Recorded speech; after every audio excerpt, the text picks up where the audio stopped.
On today's show, this economy is really ruining our show. What does that even mean? Well, we're going to tell you here on today's not quite an episode of Six Picks Music Club.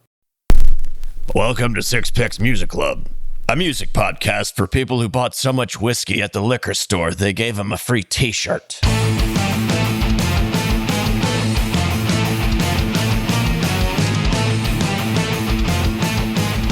Well, welcome back to another episode of Six Picks Music Club, the music podcast where every episode we pick 6 songs based on a theme and then we talk about it. I'm your host, Dave, and with me as always are Jeffro and Russ. We love having you here. Thanks for being part of the show every other Wednesday. And if you're not subscribed already, you should go ahead and hit that like and subscribe button and keep up with all of our shenanigans. But before we get into too much of everything, we have a little bit of breaking news about the show. So, I think the economy's been pretty tough, and a couple of our production members have decided that the very limited budget that we're working with to begin with does not pay them very well. So we have lost our editor, and one of our significant writers has also had to go back to bartending, unfortunately. Which, I mean, not hooking. Unfortunately, they're really good at bartending. They're less good at hooking, which is why they stay with bartending. But yeah, anyways, so we are looking at a little bit of format change as we kind of continue to move forward and keep picking our 6 picks and giving you a fun playlist around a theme every other Wednesday. So it may not be as polished as it was before. No, it definitely won't be. Not that it was like super polished before, because I don't know how to talk and use words and am regularly, routinely, grammatically corrected by our professor in the Great White North. But just wanted to do a quick update on that. So what that might mean is that things feel a little different, but we're just not going to have any cuts. This is going to be a no skips episode. So everything is out there, and we are going to raw dog this episode from tip to tail. All right, let me just make it easier on our listeners. We're going from Steely Dan to Fish. You know? We're not doing all the studio glitzy, everybody, we're re-recording the same solo 65 times. No. We're noodling now. Yeah. Let's noodle. Michael McDonald is not here to record 15 different vocal tracks. Though it's important to state that we did totally blow the 69th episode. So yes. On our on the last episode that we did have everybody is now going to be episode 70. So we're going to have this episode, then it's going to be a little bit more polished, and then it's going to go back to this. Nobody's going to fucking notice. You guys don't even give a shit. Okay, well, Listener, so that is... You don't give a shit. And I think Russ did just kind of spoil the theme of the episode. Not spoil, because I probably should have had announcer guy announce it in the opening, but I wanted to kind of get out in front of... we haven't found an announcer guy, huh? Announcer guy's still... in our round of layoffs. He works for whiskey, man. Yeah. And free t-shirts, apparently. But yeah, no. So we are... Let's call our back episode in here. today. Hey, announcer guy. What's this episode about? This episode of Six Picks Music Club is for people who don't know the top from the bottom or the bottom from the top. I think I just recently watched Dumb and Dumber, so it should just be Wine 'em, Dine 'em, 69 'em. Yeah. It's a music podcast for people who wine 'em, dine 'em, 69 'em. Thanks, announcer guy. Now, Yeah, thanks, announcer guy. Thanks for coming back go through. back into the closet, bro. Yeah, go get your whiskey t-shirt. You earned your shirt tonight, buddy. He's a good guy. He's a really good guy. Announcer guy's great. Yeah, he's easygoing. Does multiple takes when we have him. So yeah, we in true Six Picks Music Club fashion, being the idiots that we are, we did episode 69 on a different topic, and then we were like recording that night and said, why the fuck are we not doing this on 69ing? That seems so obvious. And we're like, oh yeah, well, we'll just release them out of order and listener will never know. But maybe we should tell listener and let them know that this is not actually the 69th episode, even though we will be talking about 69ing significantly. And that is the theme. The 69th episode is episode 70. 69th episode. Well, but it's coming out as it's the 70th we've recorded. Right. Oh my God. The 69th. Dude, nobody cares. Okay. This episode is about 69. That's it. And there's no edits, so you're going to hear all of this. We're 5 minutes in, and listeners like, fuck, they need an editor bad. Yeah. This doesn't make any sense anymore. If you're willing to work on a budget of Gorp packets that we'll send you every 2 weeks, then email us at sixpicksmusic.club. What is Gorp? I don't know. It's that like trail mix, like raisins and peanuts and M&Ms, and you never had Gorp? Well, I mean, I've had trail mix, but I've not ever heard it referred to as Gorp. Huh. Is that a Texas thing? Like granola, Maybe. old raisins, and dick.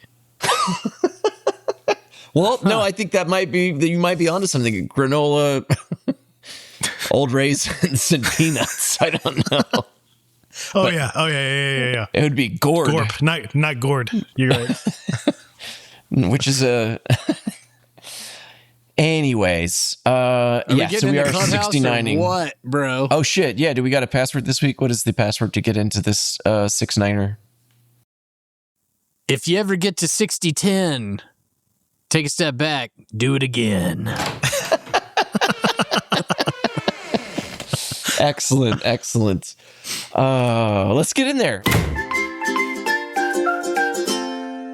Okay, well, so one of the reasons why we've gotten to experience a couple of episodes over the last couple of weeks that were sort of like rehashes or going back and hearing some of the cutting room floor. Thank you to our former editor who put that together while we weren't recording live. But one of the reasons why that happened is because Jeffro went on a worldwide tour again and was out of the country for, was it 5 weeks? No, it's really good. Excuse me, I just burped, not edited out. I was gone for 15 days to Japan and Korea. Then we got back and we were home for 4 days. And then we went to Chicago for 5 days. So that was a lot of traveling with all three of our children.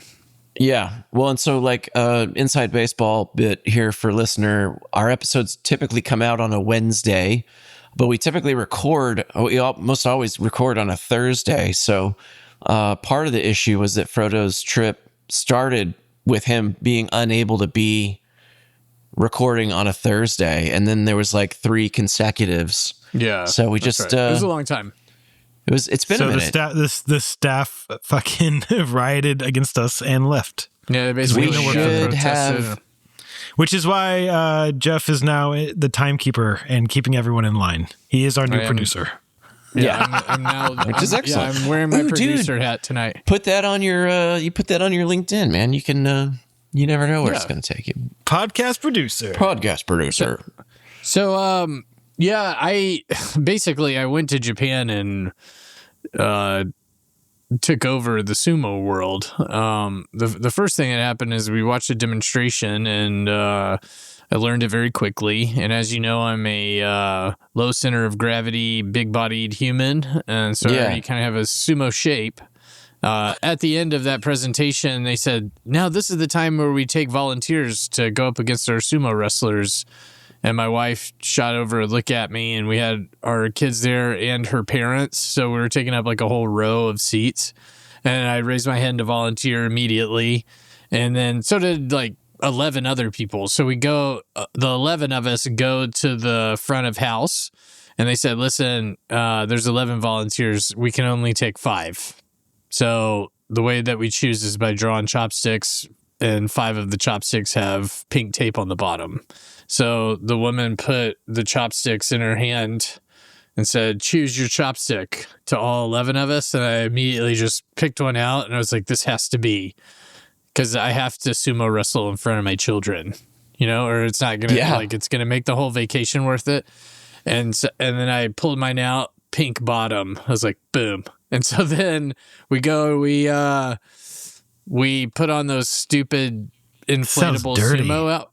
Yeah. We put on those inflatable sumo outfits, but mine didn't actually inflate because it had a hole where the little fan thing was. So I just had this like droopy plastic costume on, and everybody else is kind of inflated. There were 2 kids that weighed like 100 pounds that the sumo wrestlers just toyed around with, and one of the sumo wrestlers like just picked him up and held him over the edge of the ring, the little circle, like and dropped him, just to screw with him.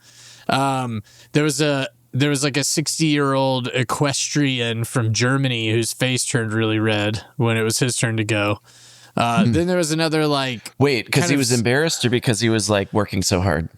No, yeah, just because he was like probably pre-heart attack, is what it looked like.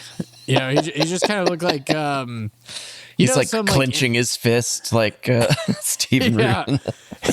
Some NFL football coaches like turn really red when they're like Steve Spurrier, a college football coach. He's just like unusually red on the sideline. That's what this guy looked like. Then there was another dude, I can't even remember, and I went last. And so they put me up against the younger sumo apprentice. So you have like a master sumo guy and an apprentice.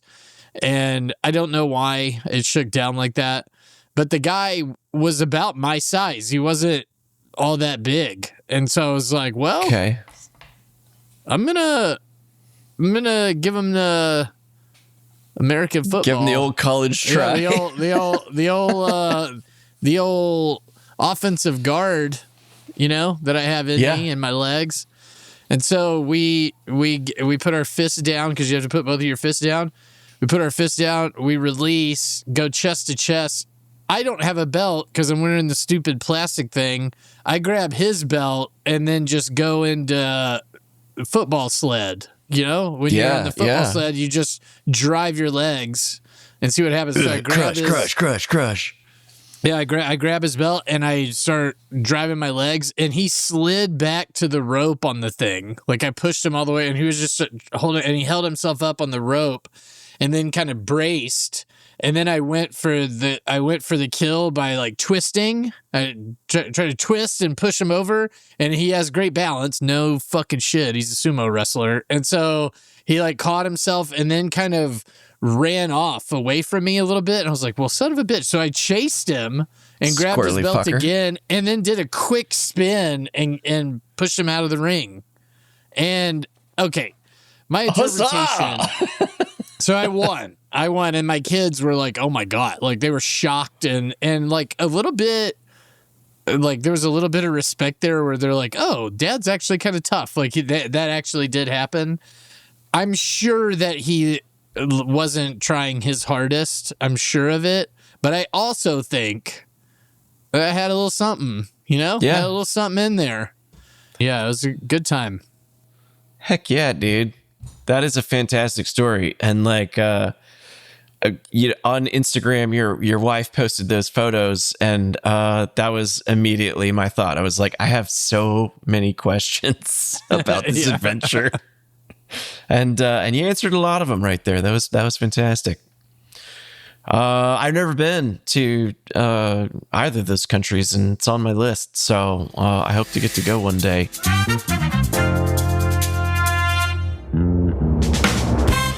Well, cool. Well, let's jump in. Like, we got songs about 69ing, and if let's see, I'm trying to remember. Well, I remember if it being it was either like 69ing or the year 1969. 69 is the theme. Yeah, 69. 69 is in the song or something like that. So, yeah. Okay, so that's what we're going with. That's our theme today, listener. Pick number 1, baby. Kicking us off in our pole position tonight is going to be the one, the only, the undefeated amateur sumo champ of the last 2 weeks. Jeffro, what have you got to get us starting to turn our heads and feet in opposite directions? I assume that you want me to lead with the quintessential. I don't. I have no idea what the order is. Yeah. I don't. So I sent it we've lost out. all of our producers. So yeah, okay. But I assume that we're talking Bryan Adams here, who's We indeed are. yeah, who's is the centerpiece in some ways of this episode, but obviously we're gonna branch out in different directions. Bryan Adams' Summer of '69 was released on 1985's Reckless album, and here she is in all of her glory, Summer of '69. Standing on your mama's porch, you told me that you wait forever.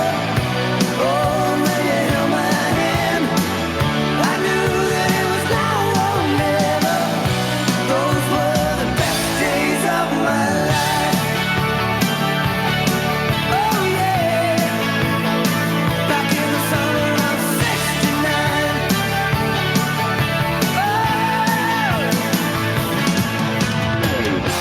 All right, with the fade out guitar solo. So, Bryan Adams is from Kingston, Ontario. He's a great Ontarian, and Sure. he's one of the all-time record sellers. He is probably somewhere between, in terms of all-time record sales, he's between Enya and Bob Marley. Damn. Whoa. That puts it in perspective. It does. He Also, sold does he not look like 100 maybe Steve million Buscemi's slightly better looking older brother? Or I can younger see brother, that. maybe? Yeah, I can see that. Oh, that's a good question. Who's older, Steve Buscemi or Bryan Adams? I'm going to go... Well, Bryan Adams was only 9 years old in 1969. Correct. So, Which is obviously kicks off... I do want to know who's older between him and Buscemi, but this kicks off the question that everyone asked about the song, but is it about the year 1969 or is it about 69ing? And the answer is that it's about 69ing because he was only 9 years old in 1969. He wasn't fucking rocking and hanging out on his mama's porch with his friends or playing in a band or getting his first 6-string at the Five and Dime. None of that. He chose 1969, Summer of '69 for the title because it rhymed with Five and Dime at first. And then Okay. he's like, it's also about coming of age in '69. And so and he's it like, works maybe it's all just around. about coming Yeah. 69. Is Yeah. this a cum song? The point Callback. is that he's been quite I do open want to say about, that yes, in fact, it we is a have talked about sexual- this. We have talked about this song previously in the pod. In which case, That's true. this was the same That's question true. that came up, and we did answer this. So, side note, Steve Buscemi is I don't 2 remember years that. older, born in 1957, December, while Bryan Adams was born in November of 59. Ooh, it cuts like a knife. Indeed. Indeed. I do wonder if think that would that- do anything for him. Do you think? Okay. Hey, Dave, do you think there's an oral history of this song? Oh, nice. That's a good one. If there isn't, there should be. Do you know Yeah. for fact? Or was that What? just a joke? That wasn't leading It's just into a a whole joke. thing. No, it's just a joke. I don't. Okay, well, I so think there have been I- interviews about it. I think Bryan Adams is a fun pick. It's kind of a silly song, but it's still pretty fun. You know, like we were sitting there, and I I will tell you that listener- this is one of those songs that like I think I would absolutely hate, and I should hate it, but for some reason I still like it. He's over And I- here, and I've listener. never- He's just like singing along and just like I've going never into the necessarily thing. liked this song, but I don't hate this song. I don't dislike it, and it's not a song I ever really listened to. So once I hear it every 5, 10, 15 years, I don't know the last time I even heard it. I'm like, oh yeah, It's okay. Yeah, this I'm into it. This song is kind of like Fruit Loops. Like I never seek Fruit Loops out, but if somebody like puts Fruit Loops in front of me, I'm like, it's damn tasty and it's a variety of flavors. Like I am enjoying myself with these Fruit Loops. Yeah, I did enjoy that song when we listened to it, so that was nice. That was good. Well, so I grew up.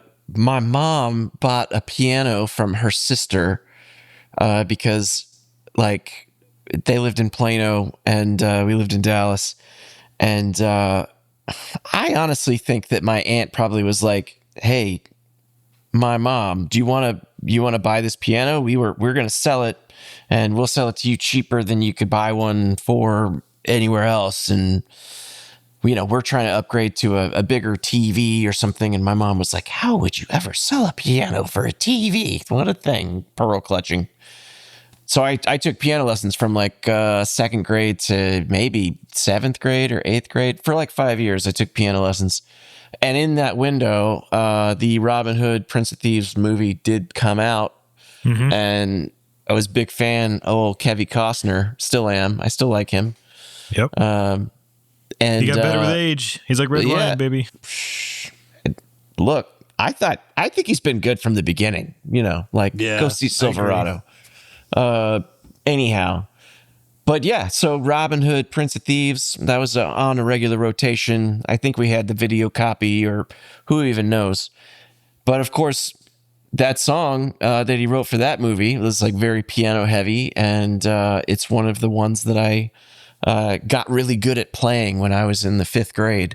So I got a spot in my heart for Kevin Costner. And man, that movie came out, that song came out, and I was like, for my birthday, I want that Bryan Adams like cassette tape or whatever. And it's called something about the neighbors. What is it called? It's off the Waking Up the Neighbors. Waking Up the Neighbors is what it was called.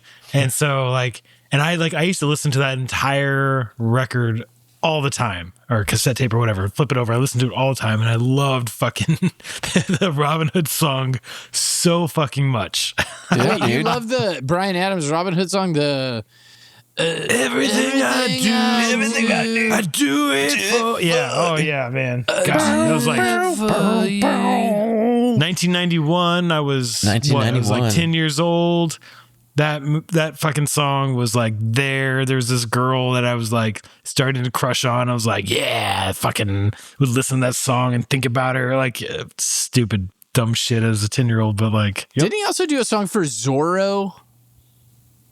Ooh. I was definitely not listening to Bryan Adams during 1998. I had done kicked him to the fucking curb by then. You were done with him at that point? Let's go. That album was produced by Robert John Mutt Lange. You got 4 minutes there, Chief. No, I was going to give you a 2-minute warning in 1 minute and 20 seconds. So behind baseball again, inside baseball, we're trying to keep our song discussions to 10 minutes. Go. Yeah, it's Have You Ever Really Loved a Woman by Bryan Adams. Okay. On the Zorro soundtrack. Yeah. Yeah, dude. It sounds like a song from the movie Tarzan. Yeah. So a couple things more.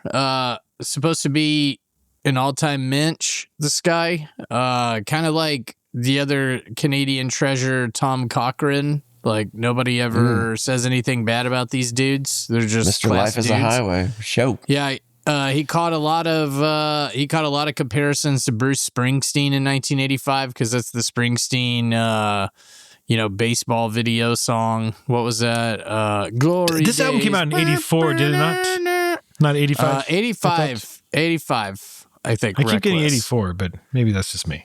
Maybe that's when he wrote it or the single came out, but the record I think is attributed to 1985. But that's like, man, you have a real trifecta there with Huey Lewis and Bruce Springsteen and Bryan Adams.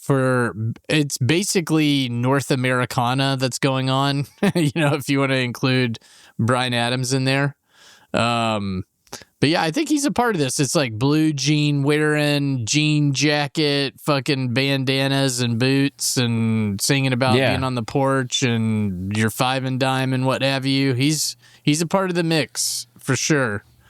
So it's like the genre of Bryan Adams is heartland rock. Have you guys heard about this? Oh yeah, What is it? Yeah, Heartland, you said? Heartland. Yeah. Sort of like I think that's a good straightforward title kind of for it. roots, musical, blue collar kind of thing. It is Tom Petty, Bob Seger, Bruce Springsteen, Jackson Brown. The list goes on. John the Cougar Mellencamp. Oh yeah, But, the Coug. He was around clapping and sucking on Chili Dog right around the same time. And Dude, if only Bryan Adams was take it off. having the summer of '69 with chili dogs, man, that'd be a song. he was. The final thing I'll say is just in the world's weirdest fucking coincidence, my dude's group chat in like basically among the dads of my neighborhood, one guy sent a video of Bryan Adams playing Summer of '69 today. Wow. Is that not the weirdest fucking thing? That's funny. He sent it. I mean, on to the be text honest, thread today. You picked this song probably the first week of May. So Yeah, weeks and weeks ago. But Yeah. that's so weird and coincidental. Like, that shouldn't happen. But anyway, So- you just saw him play it. Yeah. Anecdote on Wikipedia, if you go to Summer of '69, which is the page about the single, not necessarily the album, on the little italics before they get into the thing about the song, it says for the 2025 film, see Summer of '69 parenthetically film, and then it says not to be confused with Summer '68, a song by Pink Floyd. That was fantastic. we should write a song called Summer of '70.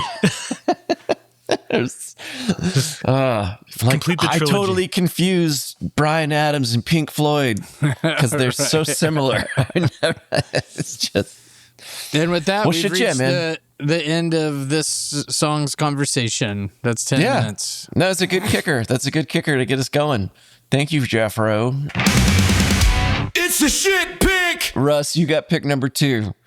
What are we doing? How are we getting into our 69 here? My song is called Psalm 69 by Ministry. It's off of their 1992 album, and this is Greek, so forgive my pronunciation. Kefali exidita or something like that. I don't know. The best I got for you. So it's the actual album's got a bunch of like asterisks and stuff. So you know, I did what I could. I don't speak Greek.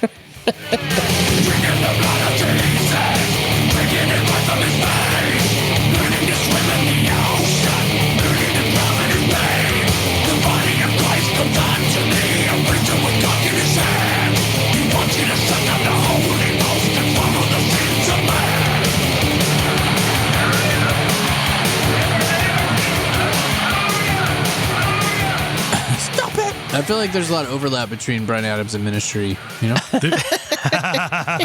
Yeah, they're very We close. actually went to the It's, same middle school. Did you know that? Yeah, Bryan Adams and Al Jorgensen were very close.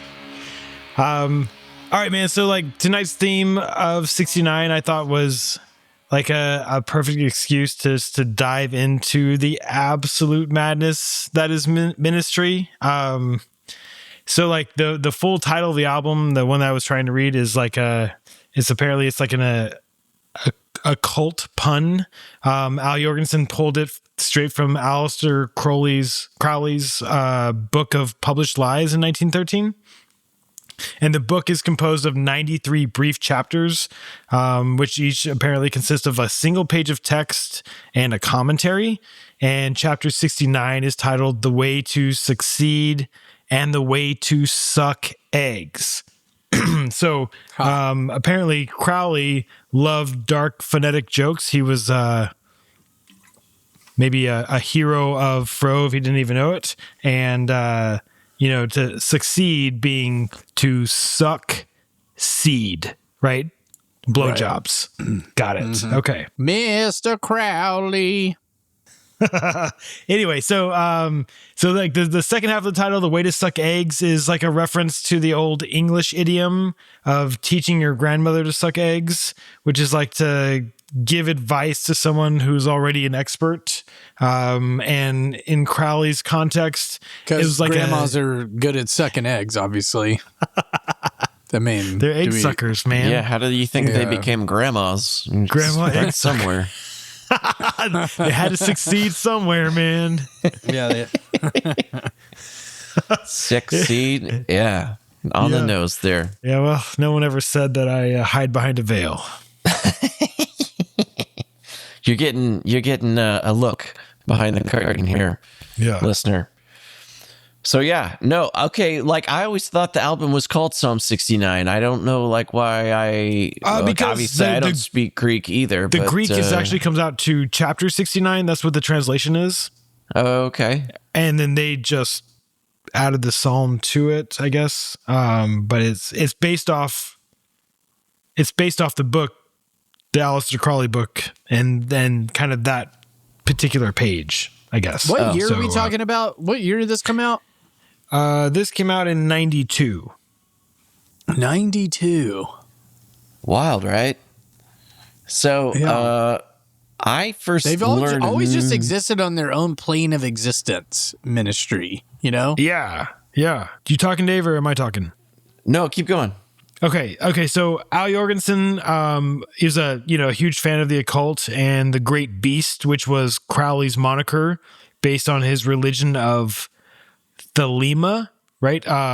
Which apparently was lifted for this concept album, and he added the psalm to the beginning of it to make it a little more blasphemous and to make the blasphemous a little more official. So he was really looking to piss off the holy, if you will. Was he an altar boy? I don't know. I have no idea. But I do know that with lines in the verses like a preacher with cock in his hand, he wants you to suck off the Holy Ghost and swallow the sins of man. Like he's going for the jugular there, which you're for it. When it comes to religion and people like not afraid to take pop shots, like I just love it. I think it's fucking great. And I know it pisses people off. Well, I hear they might ectoplasm all over you, so you gotta watch out. Apparently, dude, Ray getting a blowjob from a ghost in Ghostbusters was not something that I had on my fucking bingo card of learning as an adult. Yeah, that was apparently was supposed to be way more graphic. But they had to cut more ghost blowjob. Wow. From Ghostbusters, yeah. Well, who was it? Ivan Reitman directed that?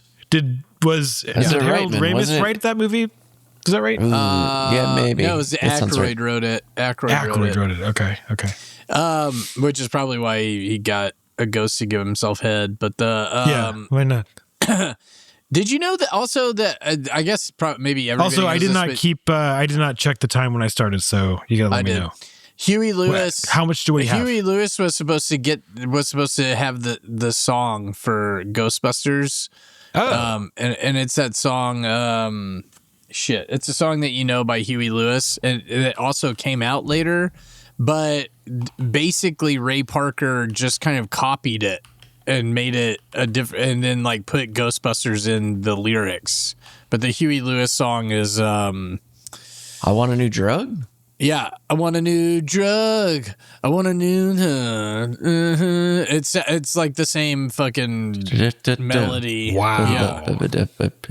And he sued them. He sued them over it. Yeah. I mean, for good reason, I think, right? Like, yeah, probably. It's like the same song. Okay, so we're, real quick, we were talking about this song, like 92 and like existing in their own plane. This fucking the making of this album is awesome, right? So the studio gave them $750,000 to record this record, right? Shut the fuck up. Really? Okay. And they spent every cent on what they call arms and noses, which is heroin and cocaine, and sent the label back hours of white noise.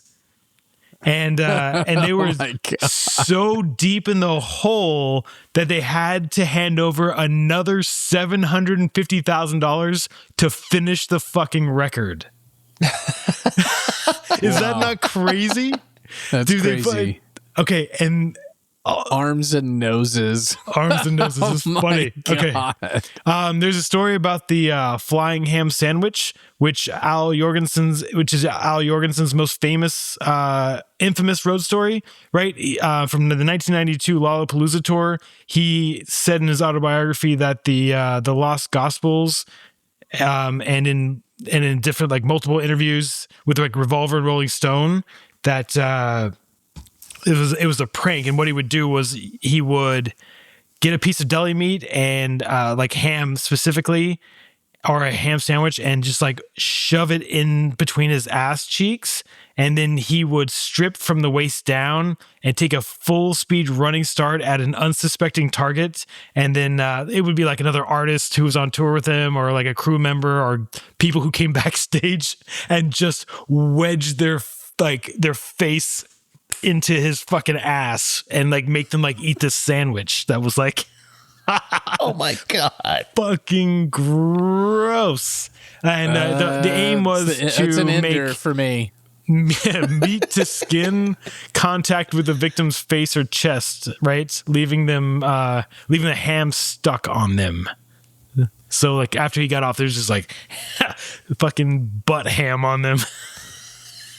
That's disgusting. That reminds me of one time Alex Van Halen was in the same room as Eddie Van Halen. Eddie Van Halen was passed out drunk, and Alex Van Halen was having sex with some groupie.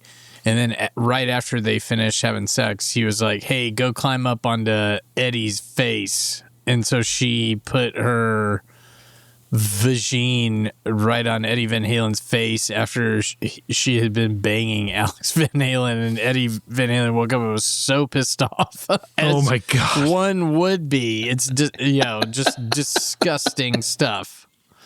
Also real quick, based off like the $1.5 million they spent on this fucking record, this record went platinum, which is wild. Wow. To think that a record like this could go platinum, but they did. That is insane.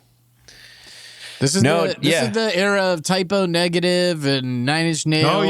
Like you could be dark and weird and sell records in 1992. That's for sure. Exactly. Gibby Haynes was on this record, right? He was on the Jesus Built My Hot Rod. This was off this record. So I love that ZZ He's Top credited as a writer on this song. Yeah.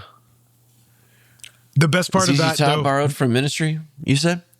is that right? Yeah, Billy Gibbons met Al Jurgensen once, and he was like, "Hey man, I owe you dinner because when we were listening to your stuff in the early 1980s, you were using syncopated drums, and we thought it was cool, so we borrowed from that idea and used syncopated drums and the Eliminator record and all that stuff. The 1980s ZZ Top sound was just like riffing off of Ministry, and Jorgensen was like, he's like, I figured it was something like that, but thanks for telling me, it's cool.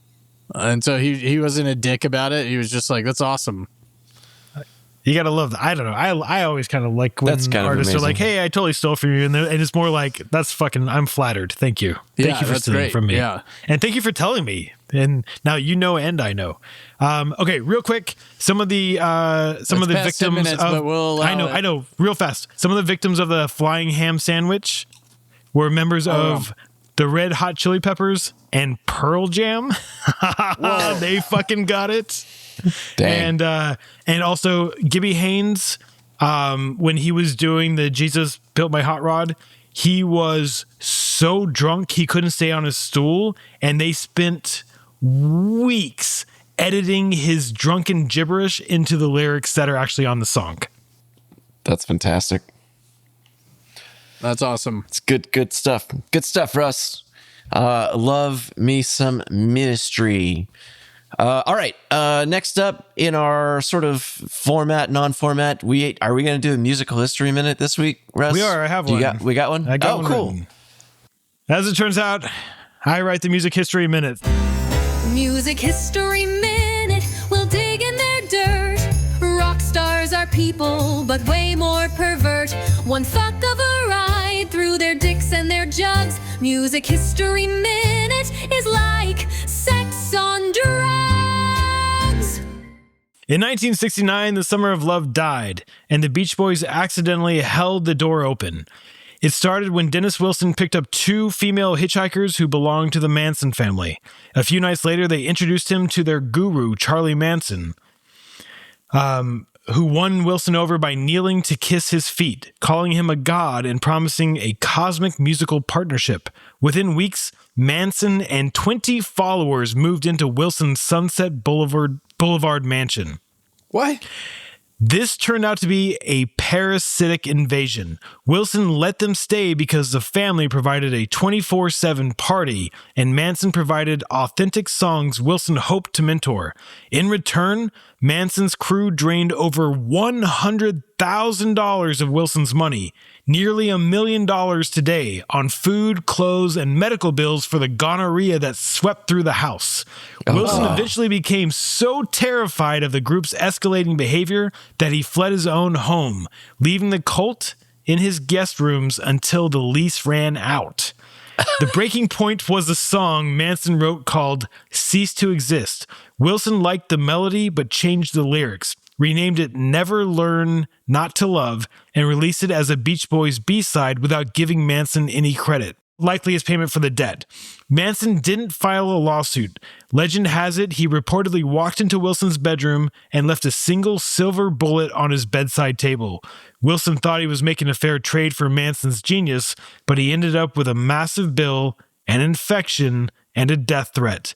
This was the moment 1969's hippie sunshine was eclipsed by the paranoid, high-stakes nihilism that would eventually define industrial music. That's fucking scary, dude. I didn't know about that.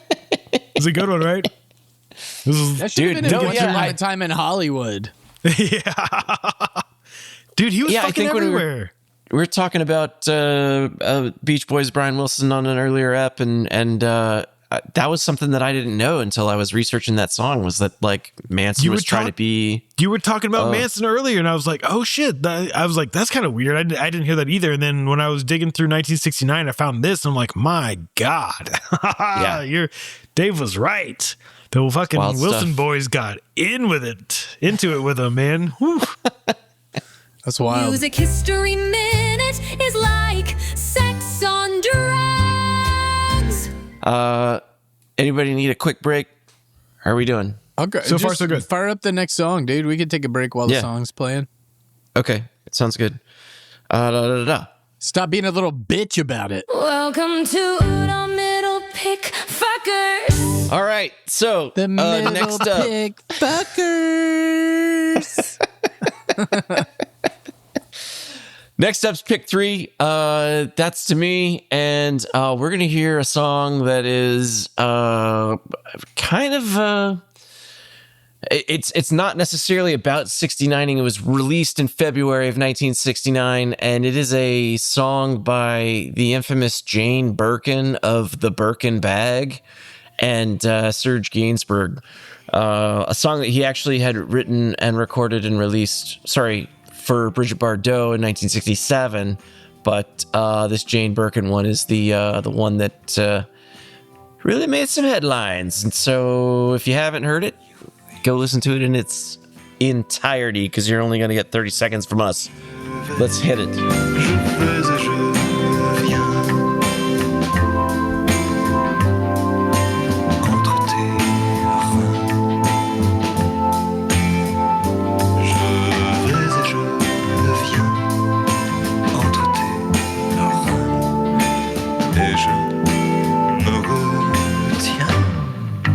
Je t'aime, oh oui je t'aime.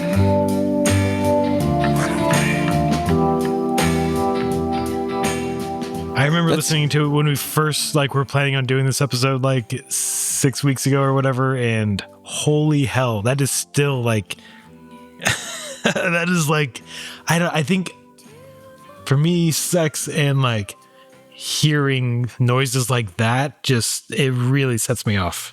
It's weird. I'm a very pretty visual sexy song. I'm a very visual person, but if my wife wants me to be done, she'll just start making noises and I'll be over 5 seconds. I can't help it.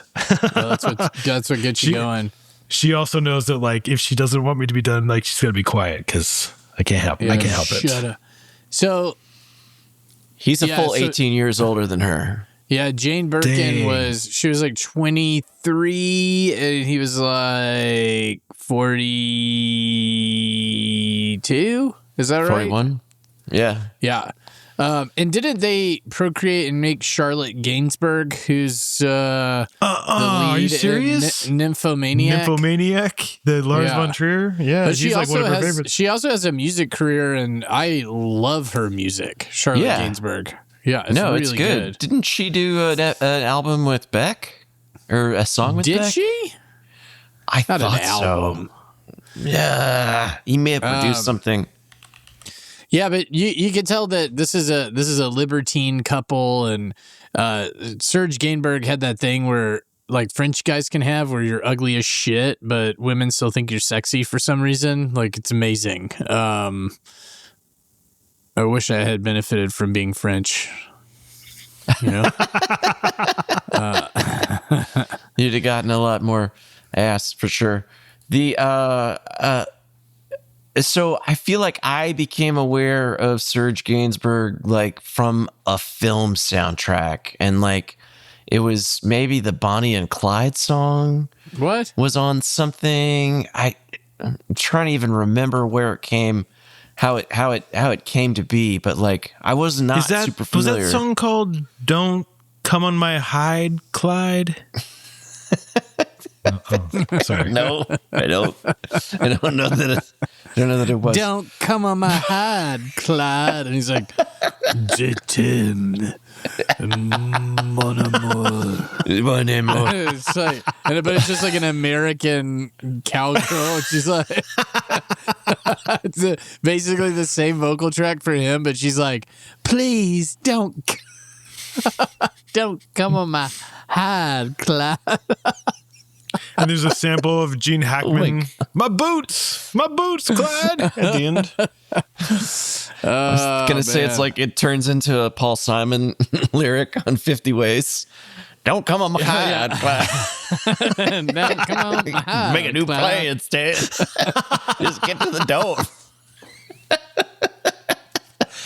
Holy fuck. All right, you only have so- 5 minutes left. Tell us more about the song yeah, first. yeah. So No, you apparently can't start from when the song plays. No, You it's gotta already been 5 minutes since the song played. No shit. Yeah, bro. Sorry. we've had So this is the thing. So apparently Gainsbourg and Bordeaux were dating. This is 1967. Birkin. Was no. He dated No, Bridget this is- Bordeaux before. He was Yeah. Bridge. Yeah, right. And they had a date that she was just she was like, that was a shitty date, dude. You owe me a fucking the most beautiful love song you could ever write. That's what you owe me if you're gonna keep me as your lover. Because fuck you, that date was bullshit. And so he wrote this song and the Bonnie and Clyde song, and they recorded it originally. But it was a 2-hour recording session in a pretty small glass booth, and the engineer has said that there was heavy petting throughout the recording of said song. So, but yeah, the Jane Birkin version, Jane Birkin heard the Bardot version and was like, this is the sexiest thing I've ever heard, because and then she sang it that way, the way that she sings on this, because she didn't want anybody else to sing it, and she wanted it to be the thing that was that was what was remembered. So she has said that she got a little carried away with the heavy breathing on it, but the producer told her that they needed to calm it down a little bit because it was just like she's really making it super sexy. Anyway, Serge Gainsbourg. I mean, that's sexy even songwriter. that turned down is super sexy. Like that's a well done. Like it feels good to listen to. I think I like it. I think it's It's done. like the music in the background is just like it feels like you're on vacation, and then like she's singing, and you're just like, oh, you are having a fucking great sexual experience while also on vacation, like early in the afternoon. It feels and you're like a gonna go get a Fellini cocktail movie, later. is what it feels does feel right. like it, yeah. Yes, you are in Sicily, and you're about to go have volcanic ash wine, and you're just But I also like banging that on it's the like- on the lanai. It's like sweet, you know. It's not. It's you know a lot of. It's not like porn sexy. Oh, it's no, like, no. Yeah, it's yeah, like yeah. sweet, and they're in love, and it's like it's adorable. You know, That's a good They're point just like- because they're having like sweet. You know, they're having a little. They smoked a little weed, and they're like drink a little wine, and now they're just like having loving sex with each other on the chaise long. You know, it's nice. yeah, and it came out in 1969, so that's how Yeah. I aligned it to our theme. No, sounds good to me. I like it. Real quick about Great to Fellini. get, Just gonna say, I don't know. I can't remember if we talked about this, but he never recorded sound on his movies so that he could always rewrite the dialogue at the end. And then he would just have them dub it on top, which is why even if you watch it in Italian, it's still fucking dubbed. It's and so I weird looking. struggle with it. But anyway, Yeah. No, that's fantastic. Okay, how'd I do on time? Oh, you're under. We're under by 1 or 2 minutes. Yeah. All right, what's great- the fourth great pick? song. that's me, I think. I'm up again. No, but what's the little interstitial? Keep the drive alive. It's pick. Keep the drive that's alive, Five. it's- Nope, that's No, pick 5. that's pick 5. Four. It's the middle pick, fucker. We just did that. And the middle pick fuckers. Shit. Steering from the floor, it's pick 4, something like that. Oh yeah. It's staring at the floor. That's what it is. Our fucking editors I don't know. suck. Staring at the floor is pick 4. They fucking gave up on us and we don't even pay attention. That's the Jesus. We took them for granted so terribly. We don't even know what they wrote. It's terrible. best. The best. Feel it in your core, it's pick 4. And Russ, you've got pick 4 tonight. What do you got for us with pick number All 4? right. Tonight I have a song called Self Esteem. It's from sorry. The Offspring? No. I have a song called 69.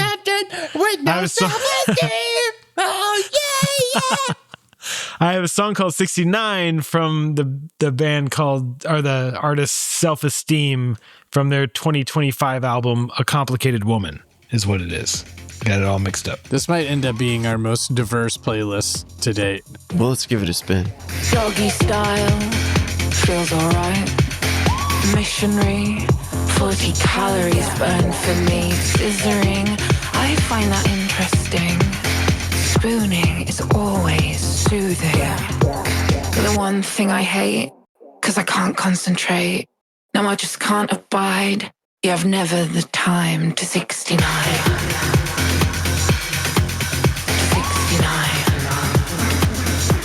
69. Love everything about that song. All right. So And Rebecca it has Luc- whispering in common with the Serge Gainsbourg song.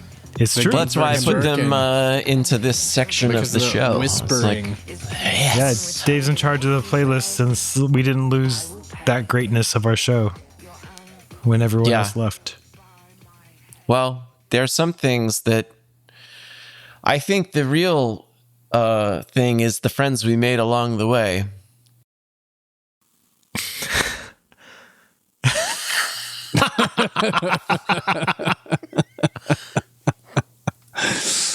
Oh. Like Clee Torres, our favorite. Oh, Clee. Hey, is Clee here? Clee Torres. Is Clee back there? You guys got Clee? You got Clee in the back? All right, so I don't know the band Slow Club. Is that a band that you guys know? It feels like it might be a band you guys know. What band? This band? No, Slow Club. Like maybe 2010. They're indie rock. It's definitely out of like my purview, but so Rebecca Lucy Taylor spent a decade in that band, Slow Club. It was like a duo, and they were like the tasteful darlings of the UK indie scene. But behind the scenes, she was apparently just fucking suffocating, right? She described herself as being like at the time as being like a side order to her male bandmates' main course. So when she finally decided to go out on her own, she didn't choose the name Self Esteem because she had a lot of it. She chose it because she had none. And she told The Guardian that the name was fake it till you make it mantra, right? She wanted a name that sounded like a massive, unshakable corporate entity to mask how terrified she was to go solo. So while in Soul Club, she felt like she had to hide her love for mainstream pop to stay cool. She told the DIY magazine that she felt like she was living a lie, playing polite folk music while secretly wanting to be Rihanna. Self-Esteem was the result of her finally stopping the indie snob performance and embracing what she just loved and wanted to do. And real quick, listener, I'll save you the Google, but if you go to the Slow Club Wikipedia page, her band partner Charles Watson is not a linkable click, but Rebecca Lucy Taylor definitely you can click through. So you can kind of see where one went and the other did not. Oh, good. I'll circle back to that guy at the end of this one. What? Just tell us a little bit more. Jesus Christ, we have to go do research. No, it's just how I'm going to end it, man. That's an anecdote. It's just, all right. So reclaim your time. 15 seconds. She told the Rolling Stone, this is a quote, "I always wanted to write a song that lists sex positions and rates them. A lot of my music is saying the things I struggle to say in real life. I like the idea of clearly communicating your needs in one quick 3-minute house song." She says it's also political. Women still are expected to cater to others sexually. I can't hear another discussion about faking it. It upsets me too much. There's enough inequality in the male-female dynamic as it is. Our bodies go through so much more pain and suffering. Please, God, let us get the pleasure where we can, right? And, you know, as she says, 69, I hate it. I can't concentrate, which is pretty great. I'm going to say that like that is a fun position for about 30 seconds, but then like I want to either be focused on like pleasuring or getting the pleasure, but like trying to do both. I'm not a multitasker there, so I definitely agree with. Oh, I don't know, man. I feel like it's like sort of it's competitive in that like who's doing a better job, you know, who's going to win, who's going to get there first. Never once do I ever make it competitive. I'm just like, I can't concentrate enough to like feel like I am. Yeah, if you're making it competitive, then no one is having a good time with it.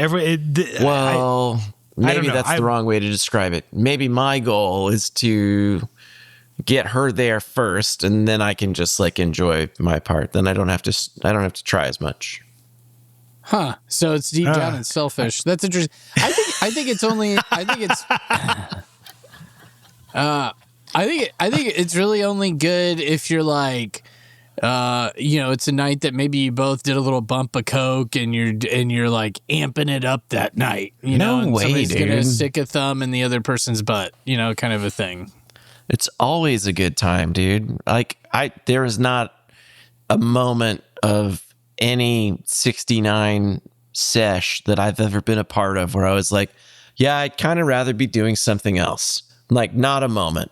Not once ever have I thought like, Yeah, This I don't isn't know. I great. feel like This isn't great. I would rather give than like give and get at the same time. I think. I feel like maybe I'm just too singular minded, and I need to focus on what I'm doing one way or the other. And I think that maybe just like a multitask thing. Like as I've gotten older, I realized like I don't like to multitask, and I'm not.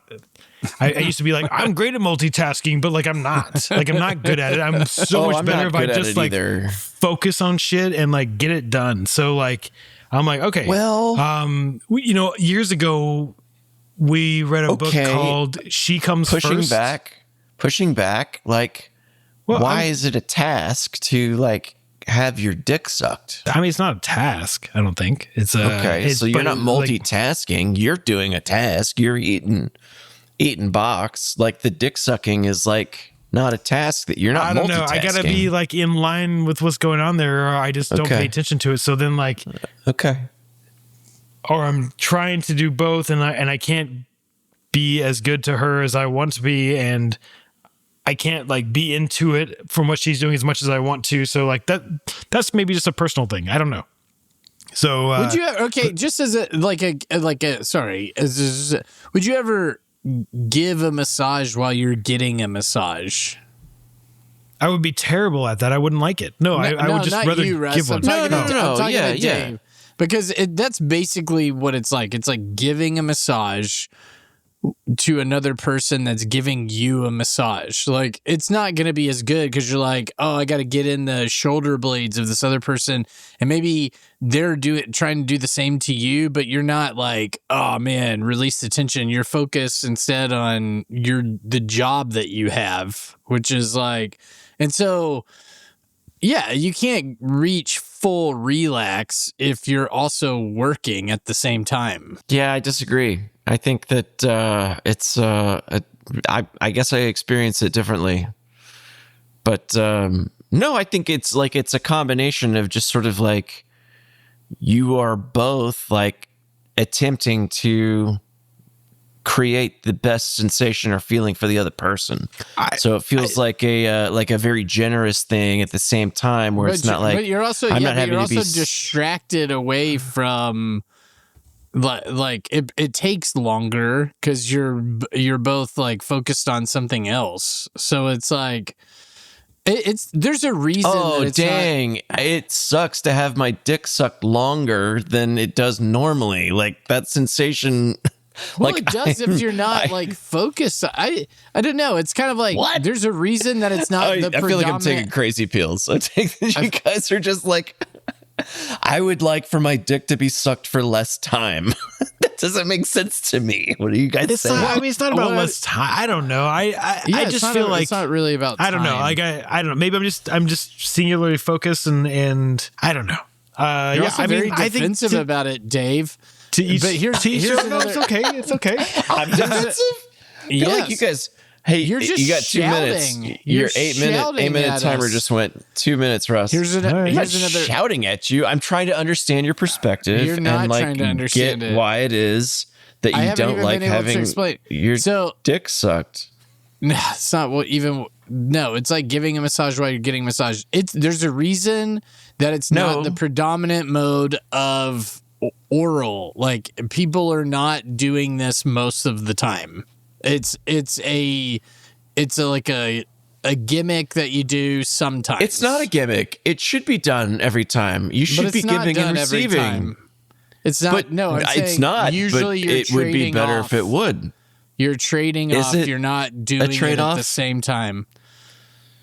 One person goes and then the other person goes in sequence. That's what happens 98% of the time, I bet. So when you go down on your lady, they then go down on you? Or do you then just like have sex, or do you just like say like? I'm saying. It goes in. I put this in the normally in the tally. Now you owe me one. We'll do different things, but we won't. And we don't necessarily get to climax either one of us, but we just kind of trade off for a little bit for foreplay and like do different things to each other, and like I'll work on her for a little bit, then she works on me for a little bit. We go back and forth and kind of, I don't know. Yeah. I mean, sometimes we'll do 69 stuff and that's awesome. That's what grown-ups do, is what I'm saying. Yo, listen, I'm sorry. I go down on my partner until they come. Like, that's kind of my motive or whatever with that piece of it. Like, okay, well, so, we just, You're we so go pushy we go back and about forth. it. But Yeah, you're just like, I don't know. yeah. I still fuck her after that, but like, yeah, like I'm not gonna like go down on them and be like, all right, cool, got you warmed up. Now here's if now that we don't have editors, when your wife listens back to the like that you're saying all of this on the pod, it's just gonna be shocking for her. I feel bad for her. No, having dude, to listen to this. She is there in the room. Like, she knows how but she this doesn't happens. Want all of our listeners in Kazakhstan to know. Okay. That's what I'm saying. I'm sorry to the listener in Kazakhstan that I've opened the door too widely. Be sorry to her, is what I'm saying. I don't think that she would be. All right, embarrassed I gotta by take that. my fucking time back because you guys are No, fucking going you're crazy. done. That's Wait, 10 minutes. That's all real you quick, got. real Sorry, you quick, gotta cut okay. it out anyway. She So has a book. This artist. Does she? Yeah, she has a book that's called Complicated. My Life in the Slow A Complicated Club. Woman. A Complicated Woman. Rebecca No, Lucy the same Taylor. name of her title of the album, which is also a complicated Huh. woman. Oh, so she wrote a But so book she about was the record. she was nominated for a Mercury Prize, right? Which is like a notoriously deal. tasteful and quiet kind of British award or whatever. And you think like acoustic guitars and polite clapping, and she showed up That's not with an fair. all-female That's not brass band. What do you think? I don't think that's a fair characterization of the Mercury Prize, but go ahead. Oh, okay. I'm I just don't saying want that to step on your premise. Well, I was just saying she showed up with an all-female brass band and like a troupe of dancers like pounding like their chests and synchronized tribal assault, trying to like just boom, like demand physical like autonomy. And the Guardian said it made everyone else look like they were performing in a library, which I thought was cool. Oh, nice. She ended up losing to Little Sims, but Little Sims, yeah. she didn't do like the polite loser face to the cameras like you normally see, right? She after the ceremony, she posted to like all her socials, like leaning into like the best loser narrative. She was like spent the night celebrating with her dancers and her followers and being like, I am the best loser in the world, but I'm still the best. Like she's like just still like kind of playing it up and trying to be like awesome. One last thing is Nope, you're done. That's all you get. You're out of time. She has spoken about how her former band, Slow Club, was never even considered for like a Mercury Prize or any of those rooms. And being there, Self Esteem was a 10-year I fucking told you so to the people who thought her pop instincts were shallow. Yeah. Nice. Well, good. Fuck Charles Watson and his no band that he's ever been in since he suppressed this fine person's dream of being a pop star. Dude, but you know what? Maybe he got her where she needed to be so that she could be the star that she became or whatever. Is he the one who crawled so that she could walk and run? Is that what you're saying? I mean, I think he leaned upon her to like help get him where he wanted to go, and she then did the same. It's like, oh, I was in that band Slow Club that you guys like. Oh, okay, cool. We'll give you a record deal. And then she went a different direction, and her music was just better. Well, there it is. Let's take a break and chew the fat. Play that motherfucker. Jeff, Russ, and Dave in the motherfucking chat, chewing the fat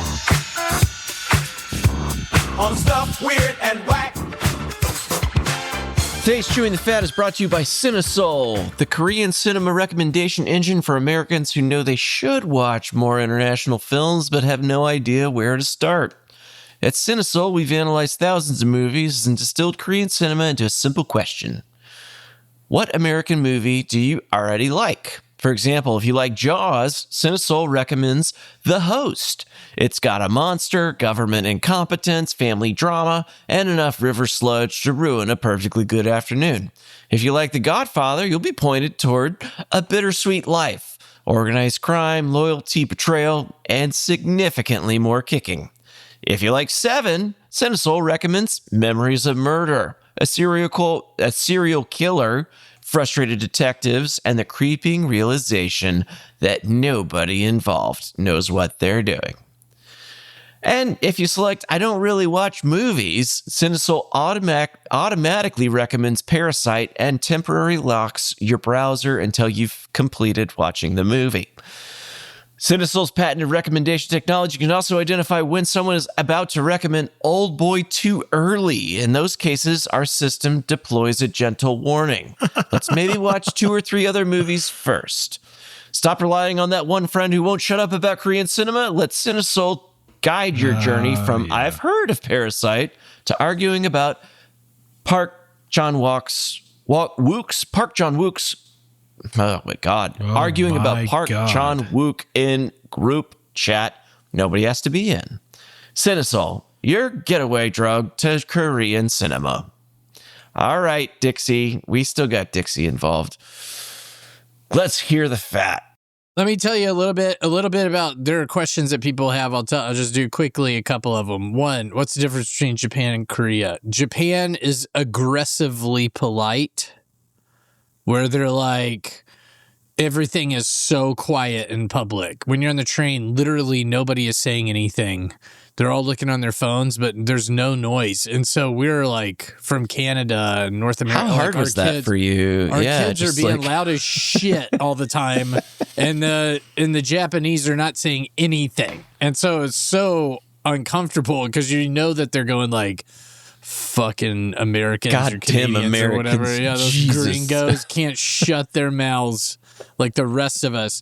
But at the same time, we were on the train in rush hour, and dude, they would have murdered us for space on the train. They were pushing on like mosh pit level, you know, putting their forearms up and just shoving people onto the train. And I had like my baby, my 2-year-old in my arms, and we're all just getting mashed in there. And I was like, dude, they're going to kill us. Like, they don't care. Oh my God. They have to get home. They're going to murder us. So that's Japan. Like, there's a lot of, they're polite, but you know that they could also, you know, hit you with the throwing star to the throat if you fuck with them. No, that's not racist at all. It's not racist because they invented throwing stars.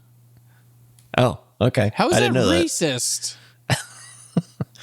I did a throwing star competition while I was there. They do throwing stars. It's you a did ninja throwing stars and weapon. Sumo. Man, I did. I need to get your travel agent. Stars. This is like an epic trip. Well, welcome back, dude. It's good to see your face. It's good to see both of y'all's faces. He's talking to Korea. Which I will say, tell us what Korea is. Koreans make the best fucking... They make the best movies. Action movies, dude. Fuck. I love Korean action movies. Korean cinema is fantastic. I have a Toronto buddy who was an actor. Did you go to the train on... you train to Busan? Korea? Did you go to Train to Busan? Yeah? No? Train to Busan? No, I did not go to Busan, but... he doesn't get it. He doesn't get it. I don't get it because it's a movie or something. Yeah, it is a movie. I don't know that It's movie. a zombie I should movie. watch it. Oh, it's You a should zombie watch it. movie. It's fantastic. We stayed in Seoul the whole time. Koreans are less polite, more brusque. When we got to the airport, a customs agent yelled at us, and I was like, I feel at home again. Like, I was going to ask you, I have a question about Koreans. In public.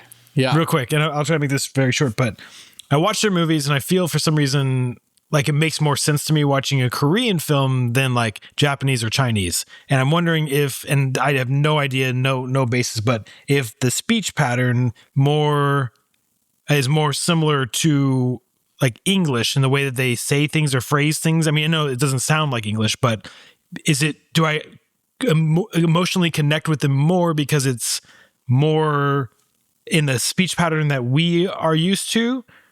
than like Japanese would be or Chinese?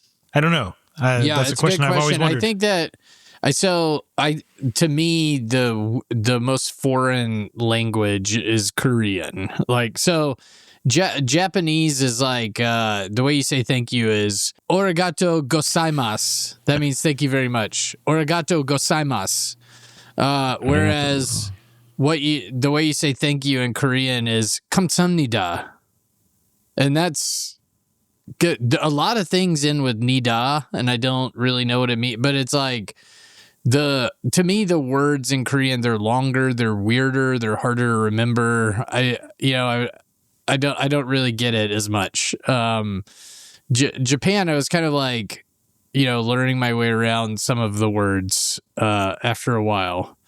So I don't know. I don't know what that is, but I do feel like Korean is more like is choppier, kind of like Germanic languages. Mm-hmm. Like we have this like halting language style, whereas like a Spanish. What the fuck is that noise? Oh, that's me typing on my keyboard. Do you have like a keyboard from an Apple IIe computer from 1986? Just a big chunky letters. Like, it is a big chunky. Yeah, it's a big mechanical one with a big ass springs. Yeah, Jesus, it was just like skull pounding. Sorry. No, it's hey, all right. new house, new me. What are you gonna do? Yeah. Anyway, yeah. So Russ, I'm not sure. I think they're. I'm just curious. Like, there's this Korean. Yeah. There's a movie called I Saw the Devil, which is fucking out of control good, and there's just something about it. I don't know. I just for some reason like the emotional bit of like the Korean films. I just feel like I find myself like I'm like it gets super involved in them and just find myself loving them. It's one of my favorite movies. I think like Korean stuff is great, and I think that there's kind of a kinship with America. I mean, there's a relationship with America, but there's also a relationship between Japan and America over time too. All right, I'm gonna let you go. I'll let you finish up because.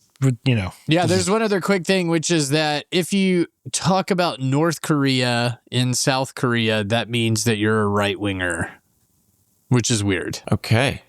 Wait, what? Because people on the political left don't talk about North Korea.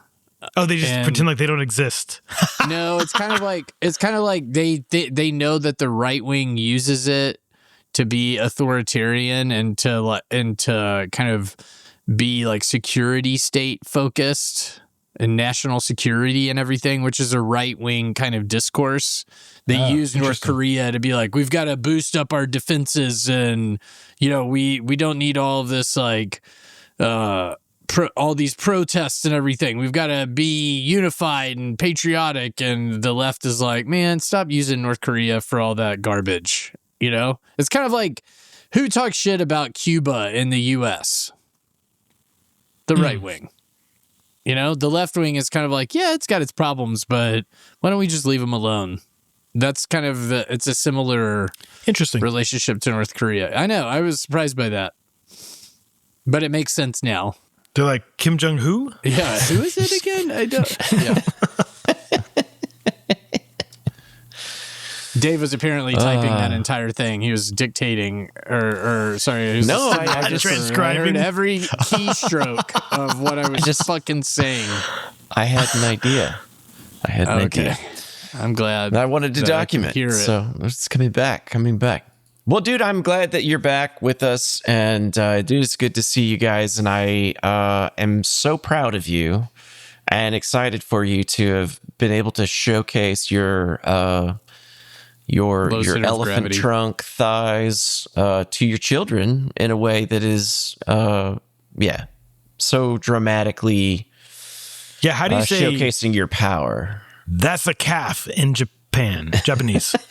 Now that's a calf. I'm sure they were over there saying like, oh man, who gets this guy? This one looks like real like trouble. A Japanese Al Pacino. Now that's a calf. Great ass. You fight for that edge. Totally different movie. And now back to Six Picks Music Club. Keep the drive alive, it's pick 5. All right. Well, with pick number 5, we're going back to the Great White North, back to Professor Frodo. What do you have for us involving a 69 for pick number 5? I got a little song called 1969 by the Boards of Canada off of the 2002 record Geo Gaddy. Hit it.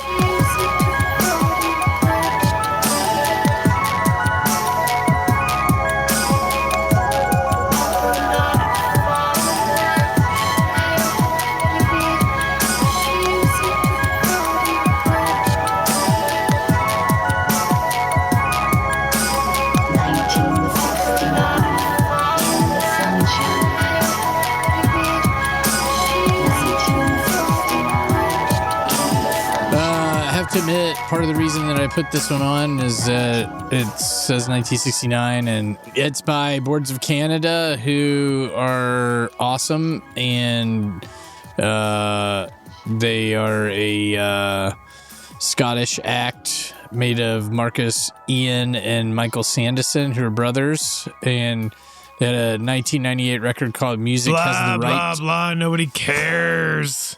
Blah. 1998 record, Music Has the Right to Children, that was a bit groundbreaking because it's in the electronic music genre, but people from all over the place, including people like me who are rock listeners, tuned in, and there's something that we all find pleasing about the music of Boards of Canada. And they've just released a new record over the last 2 months here. That's pretty badass. Anyhow, they're called Boards of Canada because they mix together. It's a reference to the Film Board of Canada and all these docs that they watched when they were kids in Scotland.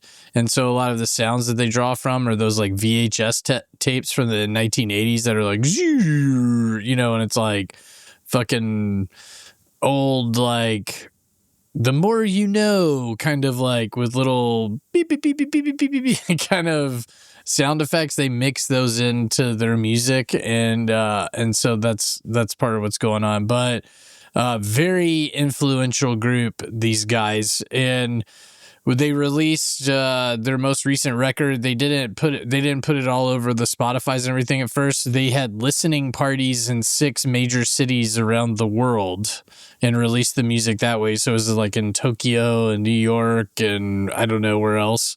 And people gathered together and listened. And they have like, there are people that are like absolutely obsessed with them and the iconography and like the codes. They have like coded terms in their music. But if you didn't look it up, the lyrics of this song are, although not a follower of Sarah Divad, she's a devoted Branch Davidian.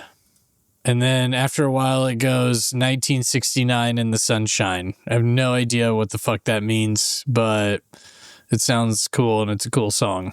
No, it's definitely like it takes me back to an era that I associate with just even the burgeoning of both of our friendships here.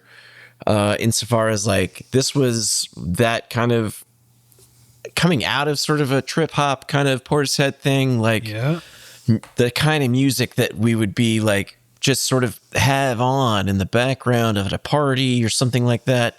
Yeah. And I didn't realize that they had put out a new record in the last couple of months until just like I was looking through. There was the new Modest Mouse record that came out. Yeah. Right. So like I was looking up some reviews on that, and then like in the next paragraph or linked on the site, the other review that they'd done was like, oh, Inferno, Boards of Canada is like fucking amazing. And I dug into that and I read it and I was just like at the record store that Friday and I was, oh, okay, cool, pick it up.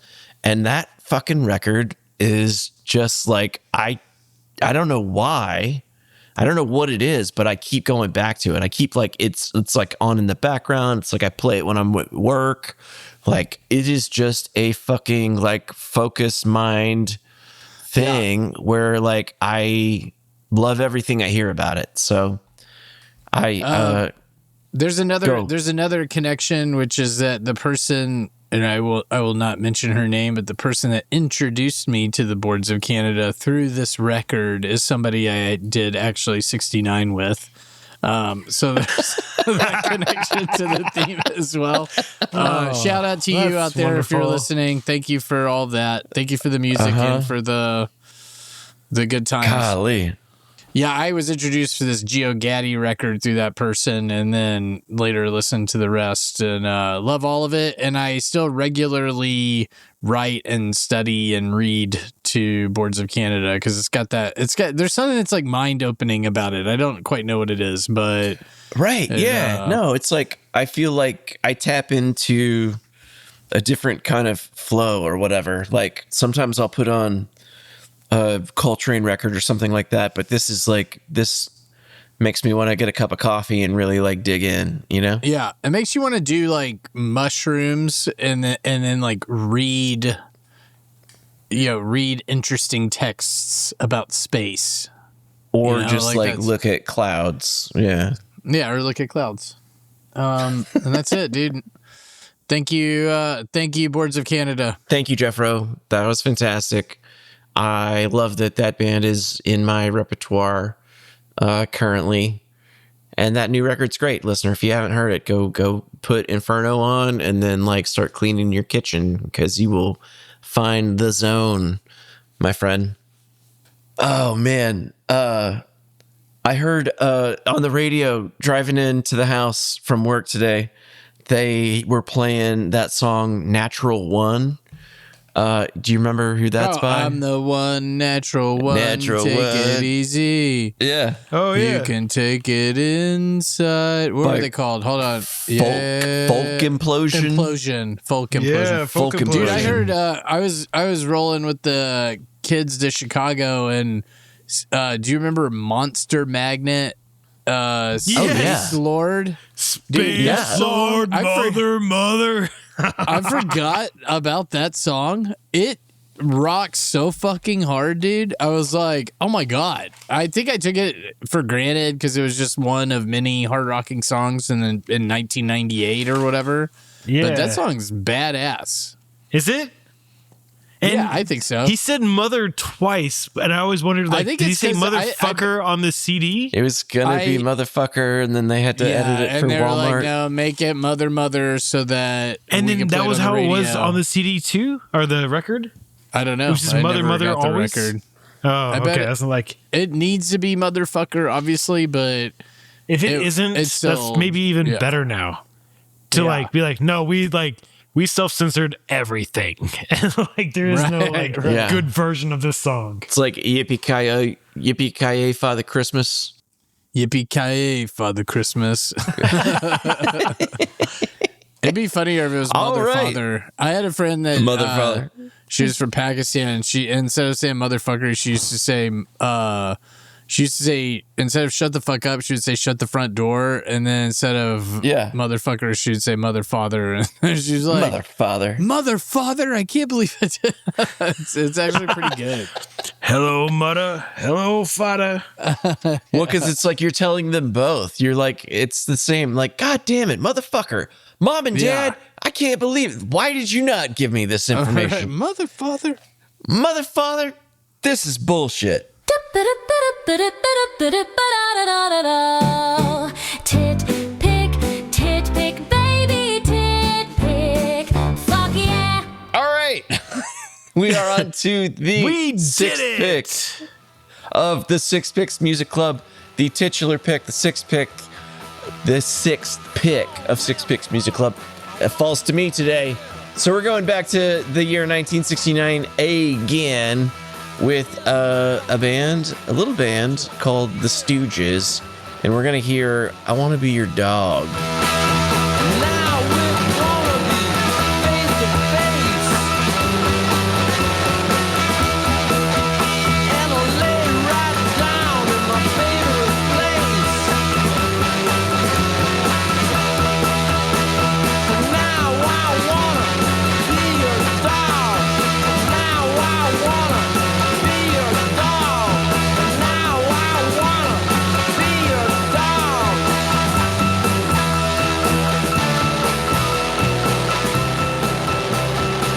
Stooges are from Ann Arbor, Michigan, and they consist of a number of pretty prime people. You got Iggy Pop, you got Ron Ashton on guitar, Dave Alexander's the bass player, Scott Ashton is on drums, and then the great John Cale is on piano and sleigh bells on this track, which was released in July of 1969. It was recorded in New York City, which is why I was a little bit kerfluffled Filler, on. dude. Fucking filler.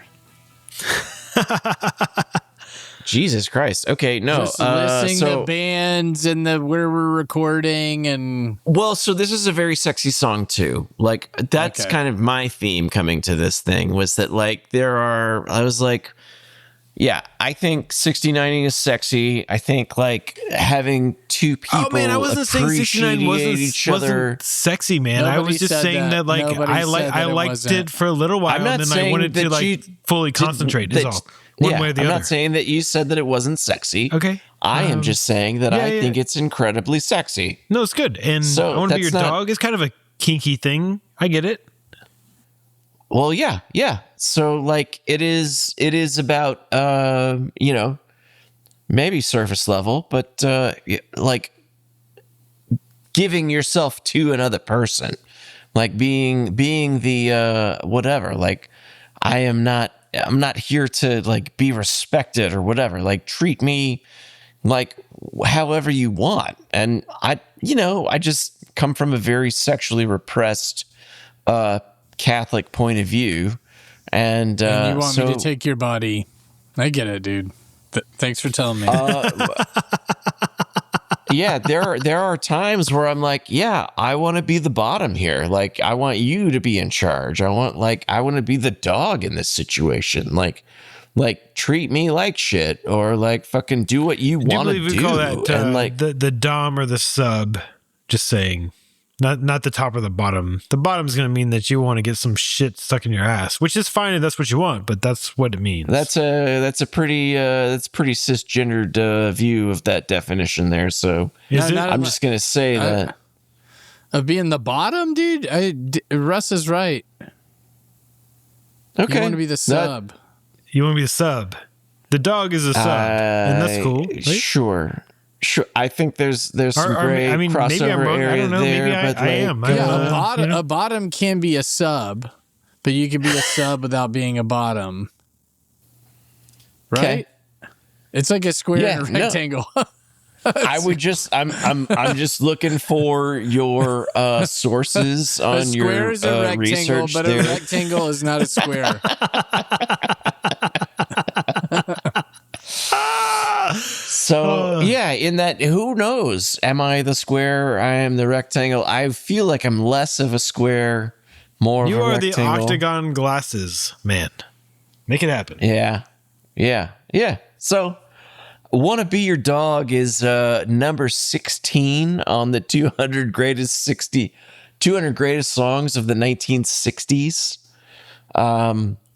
This is a track that has recently come. So there's a resurgence in the vinyl market, and as a collector of vinyl, like I am definitely in tune with a lot of the things that are happening there, and like repressings and remasters and all that stuff. I try to pay attention to that stuff, and in a really nerdy way that my spouse would probably wish that I wasn't. Like, So you went this was an album. You went from in your life from sexual repression to sexual repressings. Huh?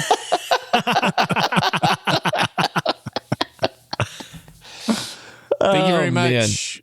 Yeah, That would be thank all. you. This is that's gonna do it for today. on Yeah, Six Picks. I'm finished. Yeah, Jeff Rose just killed it.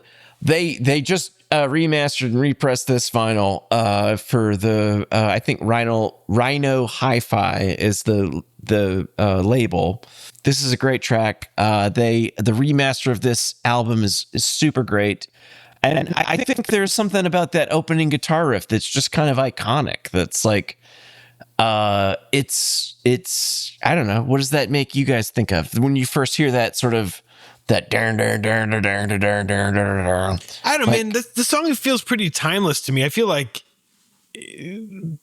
mainly because like lo-fi punk is still around. So like that song could have come out fucking 2 years ago, or it could come out fucking 50 years ago, you know, like, or well, 45 it did come years out ago. 50 years ago. I mean, Yeah, I know. I'm just saying, old. like, it's kind of the beauty of the lo-fi punk scene because it's still happening, and you're allowed to make music like that, and it's maybe the one genre where you can just like still sound like that, and there's the joke of like, oh well, it's because the punk, you know, they can't play, they don't know what they're doing, but like I think there's just something behind the rawness where they're like, well, if it sounds like this, we can just fucking say or do what we want. And the people who really care about shit like that are just not going to pay attention because they think that no one is going to want to listen to that. And it sneaks under the radar, which I kind of love.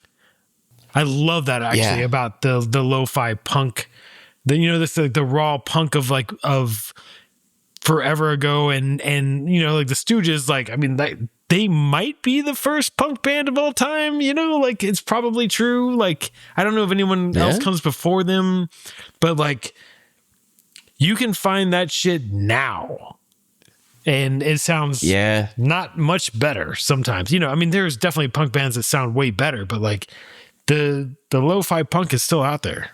No, it's good shit, man. And like, it's wild to see, to go back and look at the Stooges and then go on to see what Iggy Pop did with his career. But this track is 3 chords. It's like a G chord, F sharp, and an E, and that's it. And then it's just like 3 minutes of hardcore, heavy, distorted guitar. Yeah, but it's fucking grungy too. Like, I mean, God, it's like, you know, it's definitely I think it's rock and roll so much. I think it's sexy. I think it also came out in 1969, and so it meets the theme on a number of levels. Actually, this was the song that I was looking at doing for the Backwards Day when we did 96-69. Remember? Oh, no way. It was either this or The Who, and I was like, man, you guys are definitely going to do The Who, but no one's going to fucking do the Stooges. I'll get there, and I fucking lost. You did The Who bro. and the Stooges, bro. You fucked me. Did I steal them both? Yeah. God damn. Well, you didn't steal them both, but you were, you know, there's enough time you did The Who and the Stooges, so, yeah. And that's it, guys. Yeah. Well, that's our 6 picks. That's going to do it for us tonight on 6 Picks Music Club. Thank you for being with us, listener, every other week. And even when we are in Tokyo and Korea, and we give you rehash versions of stuff that maybe you hadn't heard all the way and you want to listen to again, we're going to keep bringing stuff to you, and it's going to be a little more raw. And I hope that you're okay with that. We don't actually have an email this week. But I do have a recommendation for a track, just personally. Quick question. Do we not have an email because we fired the email reader? Or they quit or whatever? Well, the credit card that the email account was funded from was maxed out. And so we don't actually 6 have Picks any goes money. punk rock. Here we are. Yeah. We are DIY. We're gonna lo-fi all this shit. But hey, stick with us. We're gonna keep moving forward. We're gonna keep giving it our best, and we love that we have you, and we can't wait to see you again in 2 weeks. But until then, I would say listen to all of the tracks in their entirety. They are in the show notes on the episode or wherever you get your playlist, your favorite podcast platform, yada, yada. And when you are looking for a new track, you should listen to the song Big Hips by the artist MX Lonely. And saw them at South by this last year, earlier this spring. Big fans, love this track, love this band, and we'll see you in 2 weeks, listener. Thanks for joining. This episode of Six Picks Music Club was produced by somebody who doesn't work here anymore. Edited by another person who doesn't work here anymore. With special thanks to Dixie Rex for very little.